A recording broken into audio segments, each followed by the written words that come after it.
শুভ সন্ধ্যা সবাইকে। আজকে আমি যাব এখন আমার এক ছাত্রীর জন্মদিন, সেই উপলক্ষে সাজুগুজু চলছে। আমি সাজুগুজু খুব একটা করি না, কিন্তু ইদানিং মনে হয়েছে যে না, সাজুগুজু করাটাও একটা আর্ট আর্ট আর্ট। সবাই কেমন মুখে রংচং মেখে বেরোয়, কত সুন্দর দেখতে লাগে, আবার বাড়ি এসে পেতনি হয়ে যায়। আমিও ঠিক আজকে সেরকম রংচং মেখে বেরোনোর চেষ্টা করছি। আর সঙ্গে কিন্তু পাল্লা দিচ্ছে আজকে আমার মেয়ে। ও সাজুগুজু করতে একটু বেশিই ভালোবাসে, আমি আবার ওর সঙ্গে পেরে উঠি না। মুখটাকে ছাই ভস্ম মেখে আমরা একেবারে সাদা করে ফেলেছি। এখন ঠোঁটে রং মাখা চলছে। আমার মেয়ের আবার আলাদা করে 2-4টে সাজের বক্স আছে, সেখান থেকে আমি যদি কখনো বলি যে আমাকে এটা একটু দে, তাহলে আবার দিতে চায় না। তো চলো দেখো, আমি কিন্তু শাড়িও পরে ফেললাম, এবং শাড়ি সবসময় যেহেতু পরা হয় না, আজকে হঠাৎই মনে হলো যে সবাই শাড়ি পরে যাবে, তো আমিও শাড়ি পরে যাই। শাড়ি পরে সিঁদুরের টিক্কা পরে একেবারে রেডি হয়ে গেলাম। এবার আমরা বেরিয়ে পড়বো। এখন আমি যাব, আমার ছেলে যাবে, সঙ্গে আমার মেয়ে। কিন্তু আমার পতিদেব এখনও আসেননি, উনি গেছেন অন্য একটা জায়গা, সেখান থেকে ওনার আসতে একটু লেট হবে। সেই জন্য ও বলল তুমি আগে চলে যাও, আমি একটুখানি পরে যাচ্ছি। আমি জানি আমার সাজুগুজুটা হয়তো অনেকেরই পছন্দ হবে না, আমি কিন্তু প্রথমে মেকআপ করতে শিখেছি, সেই জন্য ভুল ত্রুটিগুলো আমাকে একটু শুধরে দিও। যারা মোটামুটি মেকআপ আর্টিস্ট তারা একটুখানি বলে দিও কোন জায়গাটা ঠিক হলো, কোন জায়গাটা ভুল হলো। তো চলো আমরা বেরিয়ে পড়লাম। ঘরে তালা পড়ে গেল। রাস্তায় বেরিয়ে যে হাঁটি করে যাব সেটা হবে না, কারণ ছেলের আবদার টোটো করে যাব। সেই জন্য টোটোতেও চেপে পড়লাম, আর পৌঁছে গেলাম একেবারে ঐশীদের বাড়ির সামনে। কি সুন্দর করে বাড়িটা কিন্তু সাজিয়েছে। তো চলো আমরা ভিতরে ঢুকে যাই, দেখি ঐশীর পাত্তা পাওয়া যায় কি না। ঢুকেই আমার রাজ্যের একেবারে লক্ষ্মী রাজকন্যার সঙ্গে দেখা। তোর সঙ্গে গল্প করার পর এই যে এটা হচ্ছে আজকের বার্থডে গার্ল, তোমরা সবাই ওকে একটু আদর করে দিও, ওর আজকে জন্মদিন বলে কথা। এই কুড়িদের দলগুলো উপর থেকে নিচে নেমে আসছে, তার কারণ হচ্ছে কেক কাটা কমপ্লিট হয়ে গেছে। আর হাতে দেখো পুরো কেক মেখে খেতে খেতে ওরা নিচে নামছে। আর এই যে সুন্দরী মহিলা যিনি সিঁড়ি থেকে নামছেন, তিনিই হচ্ছেন আজকের আমাদের বার্থডে গার্লের মা। আমি আজকে এলাম কিন্তু একটু লেট হয়ে গেল, না হলে কেক কাটার ভিডিওটাও তোমাদেরকে শেয়ার করতে পারতাম। আর রিমার কাছ থেকে একটুখানি কেক খেয়েই নিলাম। এই যে এখন আমরা চলে এসেছি নিচে। কেক খাওয়া তো চলবেই, তার আগে বলি এটা হচ্ছে ঐশীর দিদুন, আর সঙ্গে হচ্ছে ওর চুটকু বুনুটা। এই বুনুটাকে আমি আজকে প্রথম দেখলাম। সবাই নিজের নিজের কাজে ব্যস্ত, আর আমি বরাবরই একটু ছোটদের সঙ্গে সময় কাটাতে ভালোবাসি।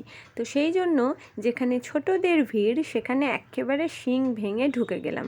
আর অন ক্যামেরাতে গোপা দিয়েও একটুখানি নেচে দিল।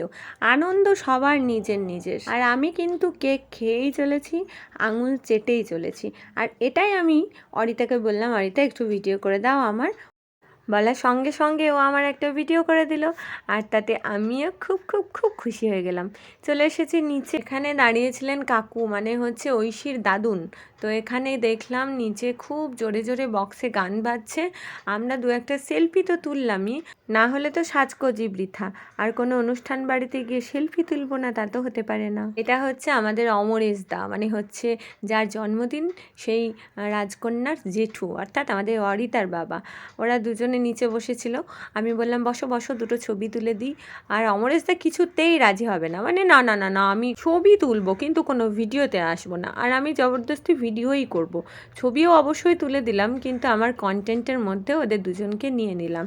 সঙ্গে ভাই ছিল, অর্থাৎ রিমার ভাই, ও ছিল। বললাম ভাই তুমিও বসো, একটুখানি একটা ছবি তুলে দিই। দেখো, যে কোনো পরিস্থিতিতে ভিডিও করে রাখা মানে অন্য কোনো হয়তো উদ্দেশ্য নাও হতে পারে, এটা আমাদের একটা স্মৃতি রয়ে গেল। আমরা তো ইন ফিউচার সময় কাটানোর জন্য বসে বসে এই ভিডিওগুলো দেখে নিজেরা আনন্দ করতেই পারি, তাই না? আর আমি মনে করি মানুষ আনন্দের মুহূর্তগুলোকে নিয়েই বাঁচে। দুঃখের মুহূর্ত মানুষকে কষ্ট দেয়, আর আনন্দের মুহূর্ত তো মানুষকে অনেক বেশি ভালো রাখার চেষ্টা করে। এই যে পুচকুগুলো এই যে এত আনন্দ করছে, তো তারা যখন বড় হয়ে গিয়ে এই ভিডিওটা দেখবে, সবাই বলো তো তারা কত খুশি হবে। আমরা নাচতে পারছিলাম না বলে আমরা দাঁড়িয়ে দাঁড়িয়ে দর্শকের কাজ করছিলাম। আর এখানে শুধু যে ছোটরা মেতে উঠেছে তাই নয়, কিন্তু এখানে বড়রাও কিন্তু বেশ আনন্দ করছিল। আমরা উপরে চলে এলাম। উপর থেকে দাঁড়িয়ে দাঁড়িয়ে দেখলাম প্রিয়াঙ্কা খুব নাচ করছে, সেই জন্য উপরে বেশিক্ষণ থাকতে পারলাম না, আবার নিচে চলে এলাম। তোমরা প্রিয়াঙ্কার যে ফেসবুক পেজটা আছে সেটা একটু ফলো করে দিতেই পারো, কারণ ও কিন্তু টুকটাক ভিডিও বানায়। শুধু প্রিয়াঙ্কা যে নাচ করছিল তা না, এখানে অনেক বৌদিরা ছিলেন, অনেক দিদিরা ছিলেন, কাকিমা ছিলেন, তারা কিন্তু সবাই ঐশীর জন্মদিনে আজকে একেবারে প্রাণ খুলে মজা করলো।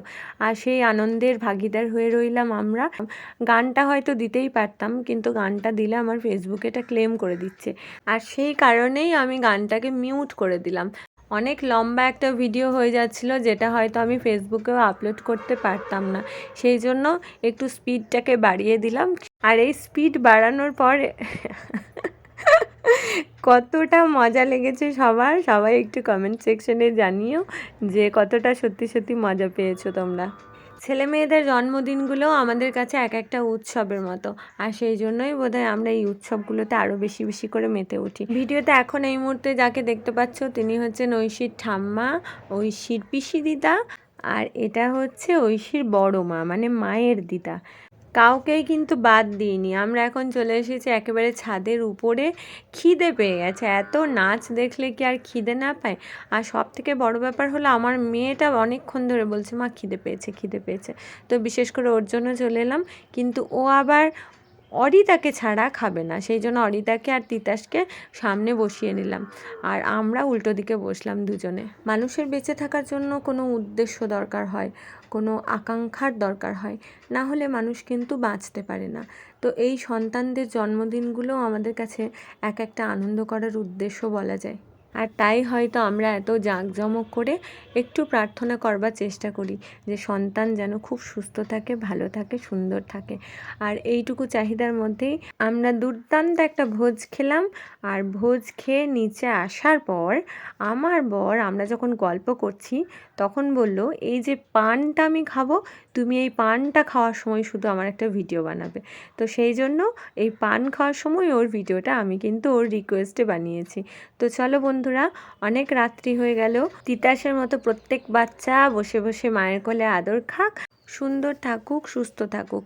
আজকের মতো ভিডিওটা এখানেই শেষ করলাম। সবাই খুব ভালো থেকো, সুস্থ থেকো। আর আজকে যেহেতু ঐশীর জন্মদিন ছিল, সেহেতু তোমরা সবাই একটু ওর জন্য প্রার্থনা করে দিও, ও যেন সুস্থ থাকতে পারে, সুন্দর থাকতে পারে, আর খুব বড় মনের মানুষ হয়। And the last time, thank you to all for watching the video. আজকের মতো গুড নাইট অ্যান্ড টাটা।